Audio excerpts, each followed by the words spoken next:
Assim que nosso herói pronunciou as palavras "Quem disse que não temos provas?", a expressão de Wei mudou instantaneamente. Seu rosto ficou vermelho de fúria e, sem hesitar, ele apontou o dedo trêmulo diretamente para o herói e gritou: "Isso não tem nada a ver com você. É entre mim e ele. Quem te deu o direito de se meter?" A atmosfera ficou pesada. Todos podiam sentir a tensão no ar aumentando. Com os olhos ardendo de raiva, Wei virou-se para seu guarda e ordenou: "Tire ele daqui imediatamente." Mas antes que o guarda pudesse dar um passo, um alto estalo ecoou por todo o salão. O presidente Xi havia batido sua bengala com força no chão. Seu rosto estava sério e sua voz carregava autoridade. "Ainda sou o presidente aqui. Enquanto eu ocupar esse cargo, você não tem o direito de dar ordens." O salão caiu em silêncio. Até mesmo Wei congelou no lugar. O presidente então se virou para o herói, com um olhar firme e imponente. "Você disse que tinha provas. Então mostre-as." Sem dizer uma palavra, o herói enfiou a mão dentro do casaco e tirou um pergaminho cuidadosamente enrolado. Todos no salão observaram enquanto ele o desenrolava diante deles. Sua voz era calma, mas inabalável. "Este é o plano de aprimoramento do método de forja embrionária, o mesmo que usei para criar a arma de grau épico.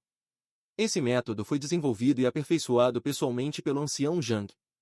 No momento em que essas palavras foram ditas, sussurros se espalharam pela sala. Um por um, os anciãos e altos cargos começaram a ligar os pontos. Não dava mais para ignorar a verdade. Um deles se inclinou para o lado e murmurou: "Pelo que sei, o pai e o filho da família Dom escalaram os cargos da Associação dos Ferreiros usando justamente esse método, mas nunca contribuíram de fato com nada para as técnicas de forja." Outro acrescentou: "É verdade. Faz anos que eles não fazem nada útil. Só ocupam seus cargos sem produzir resultados." E então, uma terceira voz se juntou: "Mais amargos do que úteis. Parece que tudo isso é verdade. A associação foi arruinada por esses parasitas." O orgulho de Wei se despedaçava em tempo real. Sua respiração ficou pesada e o julgamento, turvo pela raiva. Ele cerrou os punhos e gritou: "E o que você prova com esse plano? Mesmo que seu método de forja seja brilhante, como você vai provar que fui eu quem plagiou Zhang Venom anos atrás?" Ele lançou um olhar furioso à multidão, sua voz trêmula de desespero e raiva. "Todos vocês devem ter sido enviados pela Associação de Profissões para causar confusão. Guardas, prendam eles." O caos ameaçava explodir de vez. A tempestade estava prestes a se desencadear bem no coração da associação. Assim que Wei deu a ordem, seus guardas, e até mesmo seu filho Dom, avançaram contra o herói e os outros. Mas antes que dessem mais um passo, Zhu se virou para Dom e disse: "O presidente ainda está aqui. O que exatamente você pensa em fazer?" Dom zombou das palavras de Zhu, encarando com desprezo. "Acha mesmo que eu tenho medo do presidente?" Retrucou, com desdém. Foi então que a voz do presidente Xi cortou o clima crescente de tensão. Ele olhou diretamente para Wei e perguntou, com um tom calmo, porém firme: "Wei, ao fazer tudo isso, está escolhendo o caminho da rebelião?" Mesmo com a pergunta, os dois guardas continuaram avançando. Mas Amit, ignorando tudo, respondeu com um sorriso frio: "Presidente, deixe-me apenas prendê-los primeiro. Depois eu me desculpo com você." E sem hesitar, ele gritou a ordem. Os guardas agiram rápido. Um deles colocou a mão no ombro do herói, mas no instante em que o fez, algo mudou. Uma raiva avassaladora despertou dentro do herói. Sua voz, ainda que suave e tranquila, carregava uma ameaça evidente. "Veio aqui para me prender? Você acha mesmo que é digno?" De repente, raios brilharam em seus olhos. Uma onda de pura energia explodiu no ar. No instante seguinte, os dois guardas foram arremessados no ar como se atingidos por um furacão. Caíram no chão com violência, completamente inconscientes. O salão inteiro ficou em silêncio mortal. O filho de Wei cambaleou para trás, os olhos arregalados de puro medo. Até o próprio Wei congelou, a boca entreaberta, incapaz de acreditar no que acabará de ver. "Esses guardas! Eu paguei uma fortuna por eles. Cada um é pelo menos nível 35, e eles não aguentaram nem um único golpe desse garoto. Não só a habilidade de forja dele é monstruosa, mas sua força também é aterrorizante." Mas então, Wei engoliu seco. Era tarde demais. Já haviam se tornado inimigos. E se quisesse forçar o presidente Xi a renunciar? Ele teria que tomar o controle agora. Acreditando que conseguiria enfrentar todos ali, tomado pelo desespero, Wei gritou para os guardas restantes e seu filho. Capturem todos aqui! Não deixem ninguém escapar! Imediatamente, seu filho e os guardas começaram a avançar lentamente, prontos para agir. Observando a cena se desenrolar, nosso herói se virou para o presidente e falou com um toque sutil de sarcasmo na voz. Então é esse o poder do ancião da Associação dos Ferreiros? Nem mesmo o presidente consegue lidar com ele? Antes que o presidente pudesse responder, o jovem misterioso que estava em silêncio atrás dele desapareceu. O presidente levantou a mão e ordenou. Todos, mantenham a calma. Mas sua voz mal havia se dissipado quando o caos explodiu. Um por um, os guardas começaram a cair. O mesmo jovem misterioso reapareceu, agora derrubando os guardas com golpes rápidos e precisos, tão velozes que ninguém conseguia acompanhar. Em um piscar de olhos, ele surgiu bem atrás de Wei. Um suor frio escorreu pela testa do ancião. Seus olhos se arregalaram de puro horror, e um pensamento martelava em sua mente. O braço direito do presidente possui uma força tão aterradora assim. Enquanto tentava entender o que estava acontecendo, a sala transformou-se num campo de batalha. Guardas inconscientes jaziam espalhados como folhas caídas após uma tempestade. O corpo de Wei começou a tremer incontrolavelmente, o medo o havia dominado completamente. E até mesmo nosso herói ficou paralisado por um momento, com os olhos fixos naquele guerreiro misterioso. Seus pensamentos estavam em choque. A força desse homem é insondável. Nem consigo ler suas informações. Será que ele é um especialista da Quarta Ascensão? Então a Associação dos Ferreiros realmente tem fundações poderosas. Diante daquele cenário, Wei finalmente entendeu, seu fim havia chegado. A maré virou. Até os anciãos de alto escalão próximos começaram a se afastar dele, um por um. E vendo a tempestade se formar de todos os lados, Wei abaixou a cabeça, derrotado. Aceitando sua queda, ele se virou para Zhang com a voz trêmula. Zhang, eu estava errado. Nós dois éramos mestre e discípulo, por favor, me ajude, convença eles a me perdoarem, a não me punirem com tanta severidade. Mas Zhang nem sequer olhou para ele. Simplesmente o ignorou, assim como Wei ignorou a justiça durante todos esses anos. Então, o presidente deu um passo à frente, e com a voz firme e inquestionável, declarou. Transmitam a ordem. A partir de hoje, Dong Wei e seu filho estão oficialmente expulsos da Associação dos Ferreiros da cidade Skik. Suas filiações foram revogadas permanentemente. Nunca mais poderão retornar. Houve uma breve pausa. E ele continuou. Além disso, Zhang Venlan será agora o candidato ao cargo de próximo presidente. Levem-nos. Assim que a ordem foi dada, os guardas se aproximaram e prenderam Wei e seu filho, arrastando-os para fora do salão. Wei, se debatendo e gritando em desespero, ainda teve forças para bradar. Isso está errado. Isso é injusto. Eu sou quem deveria ser o próximo presidente. Sua voz ecoou ao longe, até desaparecer no corredor. Após um longo silêncio, o presidente colocou a mão suavemente no ombro de Zhang. Com um sorriso gentil e experiente, ele disse. Você foi injustiçado por tantos anos, mas se conseguir passar no exame do grau erudito desta vez, o cargo de presidente da Associação dos Ferreiros da cidade Skik será seu por direito. Zhang, ainda em estado de choque, virou-se para ele e respondeu. Aquele garoto, o Chan, ele realmente me ajudou a me tornar presidente. Isso não é um sonho, ame? O presidente sorriu de novo e então olhou para nosso herói. Com voz calorosa, perguntou. Pequeno amigo, essa planta de aprimoramento foi realmente criada por você? Nosso herói apenas passou a mão pela cabeça e sorriu.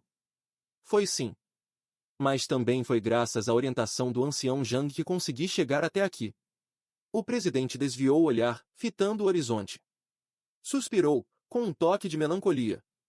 Já estou velho, só tenho mais uns 6 meses antes de me aposentar oficialmente deste cargo. Então, com a esperança no tom, acrescentou. Se for possível, espero que possa ajudar mais a Associação dos Ferreiros da cidade Skik. Nosso herói assentiu com confiança. Não se preocupe. Enquanto eu estiver aqui, a Associação dos Ferreiros da cidade Skik nunca cairá. Com essa promessa ecoando pelo salão, o presidente se afastou pelo corredor.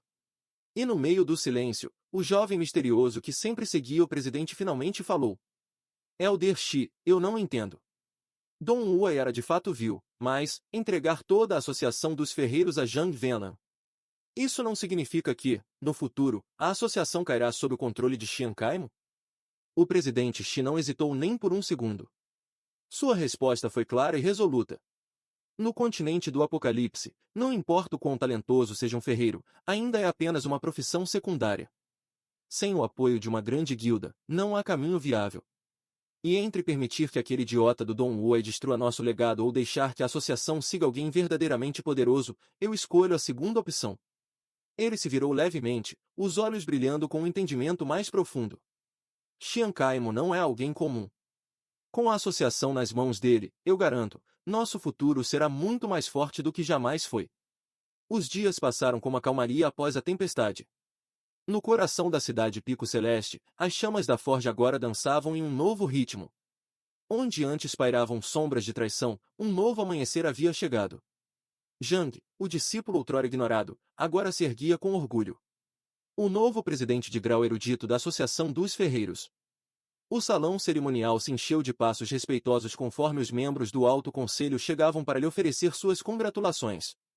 Suas palavras eram educadas, refinadas, mas genuínas. Raul, com sua humildade silenciosa, apenas sorriu e respondeu. Eu não fiz nada demais. Talvez só tenha tido sorte. Eles riram suavemente, assentiram e foram saindo aos poucos, deixando o salão mergulhado em silêncio, com a luz do sol escorrendo pelas paredes de pedra e o leve aroma de metal no ar. Mas antes que o silêncio se instalasse por completo, Zhang sentiu uma presença familiar atrás de si. Ele se virou, e lá estava ele, nosso herói. Calmo. Tranquilo. Com aquele mesmo sorriso sábio no rosto. Os olhos de Zhang se iluminaram. Ele deu um passo à frente, cheio de orgulho na voz. Eu consegui. Agora sou oficialmente o presidente. O sorriso do herói se alargou. Eu sabia que você conseguiria, disse ele, com um tom misto de alegria e algo mais silencioso, mais profundo. Mas Zhang não era tolo. Ele percebeu algo a mais naquele sorriso. Algo final. Então estendeu a mão, apertou-a de seu amigo com força e disse. Hoje à noite, você tem que beber um copo comigo. Você me deve isso. Mas o herói não assentiu. Nem recusou. Apenas olhou para Zhang, a voz suave como o vento. Eu só vim aqui para te ver, pela última vez. A frase caiu sobre Zhang como um martelo no peito. Você vai partir? Perguntou ele, incrédulo. O herói assentiu. Agora que tudo isso terminou, e você assumiu o lugar que merece. Não tenho mais razão para ficar. Preciso retornar à arena da névoa das montanhas. Meus companheiros estão me esperando. Enquanto o peso da despedida pairava no ar, um movimento repentino chamou a atenção de todos. Zhu, que estava em silêncio até então, se ajoelhou, a cabeça baixa em profundo respeito. Com a voz trêmula de emoção, disse. Obrigado. Minha família estará eternamente em dívida com você. Aonde quer que vá, o que quer que enfrente, estaremos ao seu lado. Nosso herói piscou, surpreso com tamanha sinceridade. Por um momento, ficou imóvel. Então se aproximou, ajudou Zhu a se levantar e colocou a mão em seu ombro com firmeza. Você é gentil demais. Mas tem algo que preciso de você, e de seu pai. Os olhos de Zhu se firmaram. Pode falar livremente. Não hesitaremos, não importa o perigo. Nosso herói respirou fundo, depois olhou para os dois. Agora que Zhang é o presidente, vou seguir meu caminho. Mas quero que vocês entrem para minha guilda. Não vou tratá-los injustamente. Na verdade, vou dobrar o salário atual de vocês. Zhu soltou uma risada curta e sincera. Isso não é problema, Sr. Shen. Se for uma ordem sua, nós seguiremos. E quanto ao salário, não precisamos disso. Zhang, que estava por perto, cruzou os braços e comentou com um leve sorriso. Você tem noção de que se pagar o salário de Zhu e do pai dele, vai te custar 20.000 moedas de ouro? Você consegue bancar isso? O herói coçou a cabeça, com um brilho travesso nos olhos. Agora não, mas um dia, conseguirei. Zhang riu e sugeriu. Então faz assim, contrata o futuro presidente com 50% de desconto. O herói e Zhu se viraram para ele ao mesmo tempo, boquiabertos. Zhu então reclamou. Elder Zhang, isso não é justo. O Sr. Shen contratou a família do primeiro. E assim, a tensão pesada se desfez em risos. Raul e Zhu começaram a discutir como duas crianças brigando por doces, trocando provocações leves e insultos amigáveis. Nosso herói os observava, com o canto dos lábios erguido. O canto da boca se ergueu num sorriso suave. Porque, naquele momento, cercado de calor, risadas e amizade, ele percebeu algo profundo. A cena muda como um corte em uma grande saga, e encontramos nosso herói se aproximando de seu destino. Ele estava quase chegando ao local onde seus companheiros de equipe estavam hospedados. Mas, ao se aproximar, vozes da multidão chamaram sua atenção. Sussurros animados e cheios de admiração falavam sobre um time que havia conquistado algo inacreditável. 85 vitórias consecutivas. E ainda invictos. Ninguém consegue derrotá-los. É por isso que 5 arenas estão se unindo só para tentar pará-los. Ao ouvir isso, um leve sorriso surgiu nos lábios do herói. 85 vitórias seguidas. Isso é insano. Não é à toa que me chamaram de volta. Seus passos aceleraram. Seu coração batia forte, não de medo, mas de pura expectativa. Quando chegou ao local onde sua equipe estava hospedada, seus olhos se estreitaram. O que viu fez com que parasse por um segundo. Até esse lugar está sendo vigiado. O prédio, que deveria ser apenas um alojamento temporário, estava sendo monitorado como se fosse uma instalação militar. Sem perder tempo, ele se dirigiu à entrada. Mas foi bloqueado por 2 guardas. Pare! Um deles gritou. Quem é você? Não tem permissão para entrar. O olhar do herói ficou frio. Sua voz caiu para um tom calmo e mortal. Vocês estão no meu caminho. Num piscar de olhos, os 2 guardas estavam no chão. Derrotados antes mesmo de entenderem o que os atingiu. A poeira baixou ao redor de seus pés enquanto ele os ultrapassava sem nem olhar para trás. Da próxima vez, nunca fiquem no meu caminho. Com isso, empurrou a porta e entrou no prédio. Lá dentro, risadas ecoavam pelos corredores. Seus companheiros, guerreiros que lutaram incontáveis batalhas ao seu lado, estavam relaxados, brincando, como se não houvesse uma tempestade se formando lá fora. Até que a voz do herói cortou o ar como uma lâmina. Vocês são realmente impressionantes. Lutaram tanto, que acabaram em prisão domiciliar. As risadas pararam por um segundo. E então explodiram em gritos de alegria. Eles se viraram para ver, era ele. O coração da equipe. A peça que faltava em sua formação inquebrável. E naquele momento, o cômodo se iluminou. Não com luz, mas com algo muito mais forte. Enquanto o herói e seus companheiros colocavam a conversa em dia, com a camaradagem fluindo como uma corrente quente e acolhedora, a atmosfera mudou de repente. A porta rangeu, se abrindo lentamente. Não com urgência, mas com um peso deliberado. Como alguém que sabia que sua presença seria notada. 2 guardas entraram primeiro, com expressões sombrias. E atrás deles, surgiu uma figura peculiar. Um homem mais velho, com a barba salpicada de prata e olhos afiados que brilhavam com uma ameaça silenciosa. Curiosamente, ele segurava um pequeno gato, tranquilo em sua mão. O contraste era perturbador. Como se a própria morte tivesse um bichinho de estimação. Ele olhou diretamente para o herói. Os olhos estreitos, cheios de intensidade e curiosidade. Sua voz, quando veio, era suave, calma. Mas carregava um peso que silenciou toda a sala. Então, você é o líder dessa equipe. O herói se virou lentamente. As sobrancelhas franzidas. A voz era desconhecida, mas a presença daquele homem era intencionalmente arrepiante. O homem deu mais um passo à frente, acariciando o gato. Um leve sorriso misterioso se formou em seus lábios. Eu sou Neon Shan. O chefe da montanha Mistina. Ele pausou, deixando o nome pairar no ar como nuvens de tempestade prestes a estourar. Esperei muito tempo por você. E assim, o clima se partiu. Não era mais de reencontro e alívio. Mas de algo sombrio. Algo profundo. Algo que ainda está longe de acabar.